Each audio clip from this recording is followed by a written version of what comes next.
दोस्तों नमस्कार। आइए आज की इस वीडियो में हम एक ऐसे गूढ़ प्रश्नों का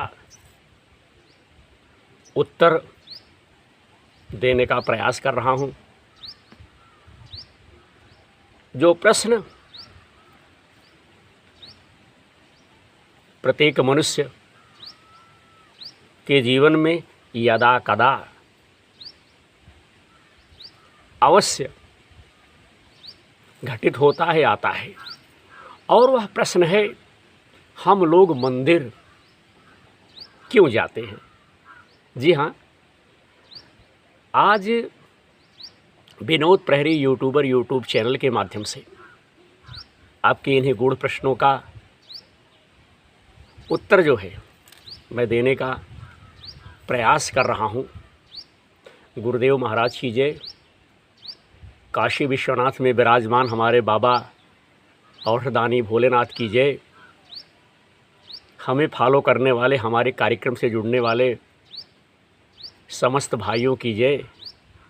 धर्म की जय हो, अधर्म का नाश हो, प्राणियों में सद्भावना हो, विश्व का कल्याण हो। जय हो गुरुदेव महाराज की। तो साथियों, आप लोग पूरा वीडियो देखिएगा। वीडियो देखने के बाद हमारा विचार, हमारा प्रयास, हमारा कार्य अगर आप सबको अच्छा लगे तो हमारे कार्यक्रम से जुड़िएगा। आइए चलते हैं विषय की तरफ।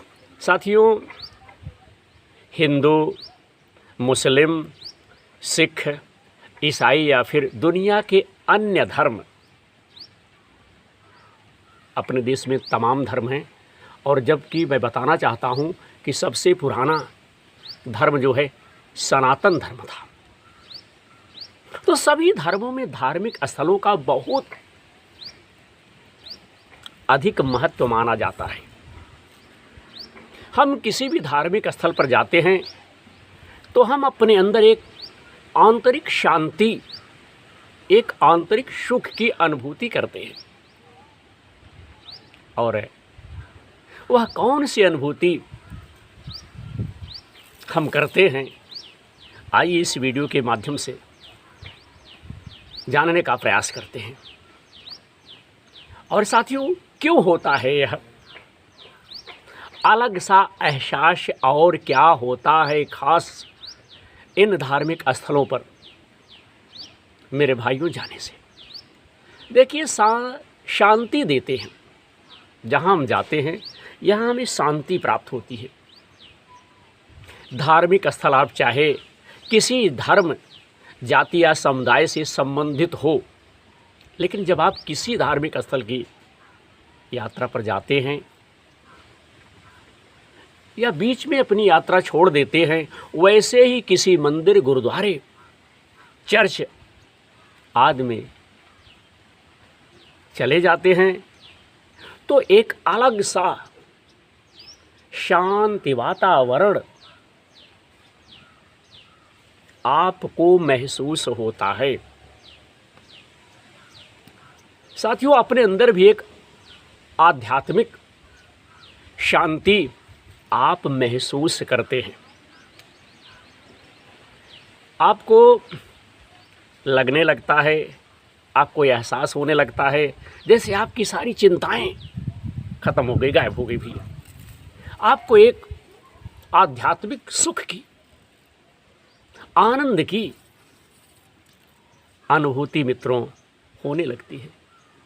साथ ही साथ बताना चाहता हूं कि मंदिर की घंटी हो या गुरुद्वारे में सर ढाँप कर, तोप कर, ढक कर, जल से पैर को धोकर जब आप गुरुद्वारे के प्रांगण में प्रवेश करते हैं या जाते हैं तो बड़ा ही सुकून देने वाला वह समय होता है। क्या कभी आपने सोचा है कि ऐसा क्यों होता है? भैया, आप जाते हैं बराबर, तो ऐसा क्यों होता है? क्यों अचानक हमारे अंदर हम यह परिवर्तन, यह शांति, यह सुख महसूस करते हैं? इसका कारण है धार्मिक स्थलों का वातावरण और इस वातावरण से मिलने वाली सकारात्मक ऊर्जा। साथियों, अधिकतर धार्मिक स्थल, विशेषकर हिंदुओं के जो धार्मिक स्थल हैं, प्रकृति की गोद में निर्मित किए गए हैं, जिस कारण प्रकृति रूप से ही इन स्थलों पर एक सकारात्मक ऊर्जा का संचार होता है। साथियों, यही सकारात्मक ऊर्जा हमें भी प्रभावित करती है और हम सुख का आनंद लेते हैं, सुख का आनंद प्राप्त करते हैं, सुख की अनुभूति हमें होने लगती है। और ऐसे ऐसे स्थानों पर, ऐसी ऐसी जगहों पर हमें बड़ा ही सुकून मिलता है। साथ ही साथ हमारी आत्मा जो है, प्रकृति का वह सुंदर व्यवहार देख करके परमात्मा से मिलाने में साथियों सिद्ध होती है। क्यों मिलता है धार्मिक स्थलों पर भैया सुख? निर्माण कला।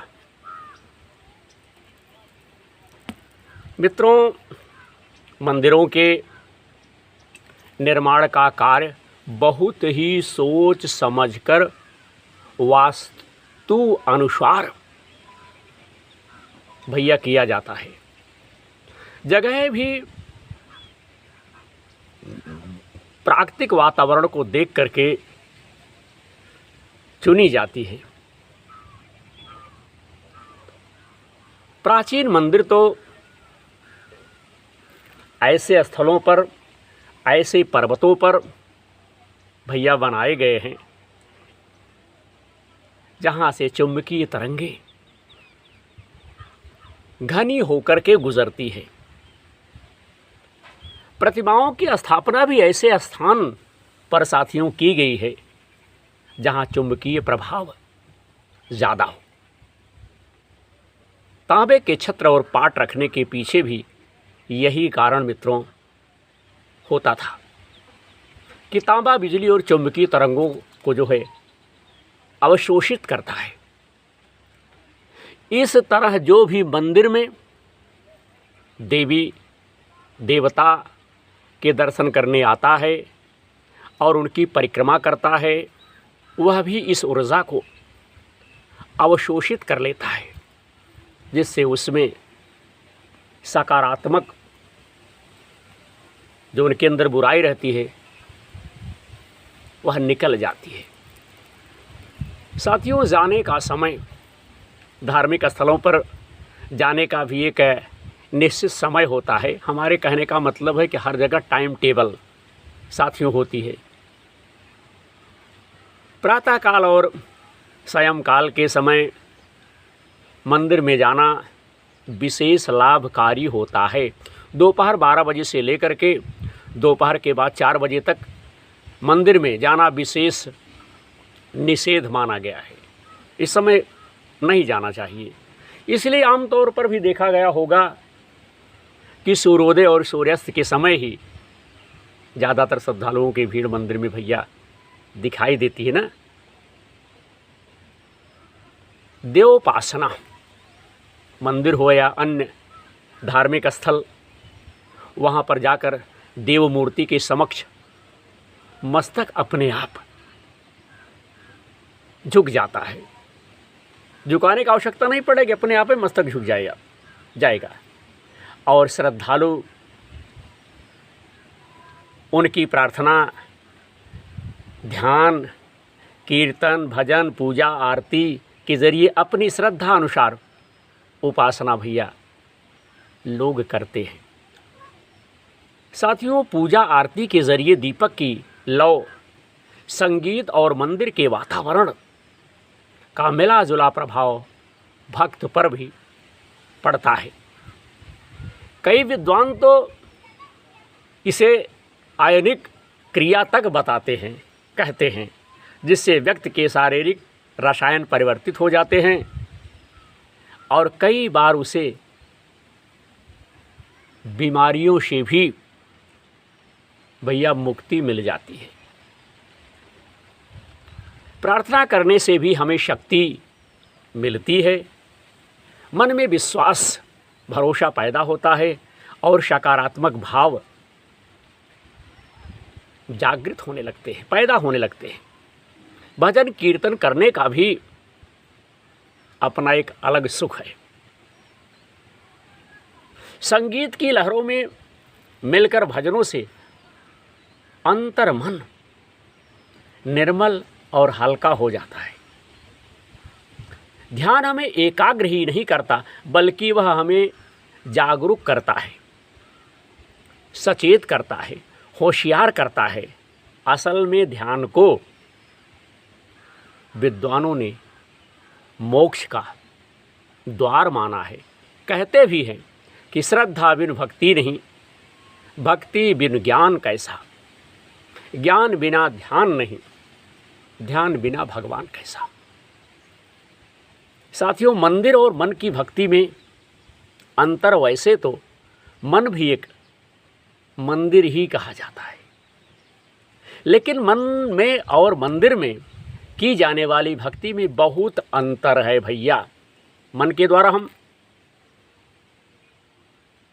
कभी भी कहीं भी सीधे परमात्मा का अर्थात अपने इष्ट देवी देवताओं का ध्यान जो है कर सकते हैं। मन अपनी इच्छाओं को पूरा करने की प्रार्थना उनसे करते हैं। मन अच्छा है कि हमारी इच्छाएं प्रार्थनाएं तरंगे बनकर प्रभु तक पहुंचती हैं, प्रभु तक जाती हैं। जब किसी खुले स्थान पर हम प्रार्थना करते हैं तो प्रार्थना या इच्छा रूपी ये तरंगे ब्रह्मांड में कहीं बिखर जाती हैं भैया। जबकि मंदिर जो कि गुंबद नुमा होते हैं, साथियों, उनमें की जाने वाली प्रार्थनाएं, वंदनाएं, मनोकामनाएं जो हम लोग करते हैं, इनका एक संग्रह बन जाता है, ढेर बन जाता है, पहाड़ बन जाता है।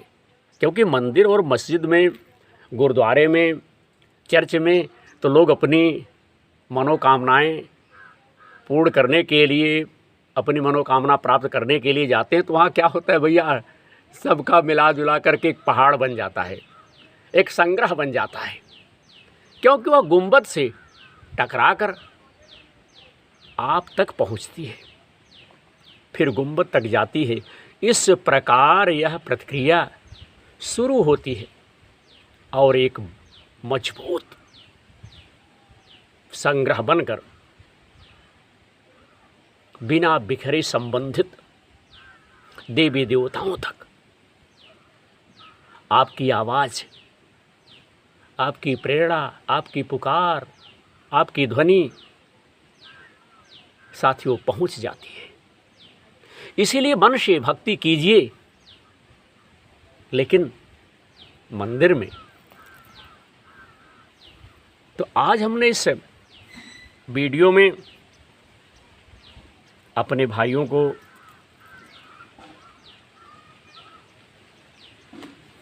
अपने विचार के माध्यम से कि हम लोग मंदिर क्यों जाते हैं, इस पर एक छोटी सी जिज्ञासा हमने शेयर की। आशा है हमारे भाइयों को यह विचार अच्छा लगेगा। इसी प्रकार से, इसी तरह से आने वाले समय में आपके गूढ़ प्रश्नों का उत्तर देने का, आपकी जिज्ञासाएं जो है तरह तरह की, उसे शांत करने का, आपके विचार को प्रश्नों के माध्यम से आपके विचार को हम शांत करने का प्रयास करूंगा। कदाचित कहीं कोई त्रुटि हो, कोई गलती हो तो आपका भाई विनोद दुबे क्षमा प्रार्थी है। इसी उम्मीद के साथ समस्त भाइयों को हमारा बहुत बहुत धन्यवाद, बहुत बहुत साधुवाद। जय हो गुरुदेव महाराज की, जय गंगा मैया।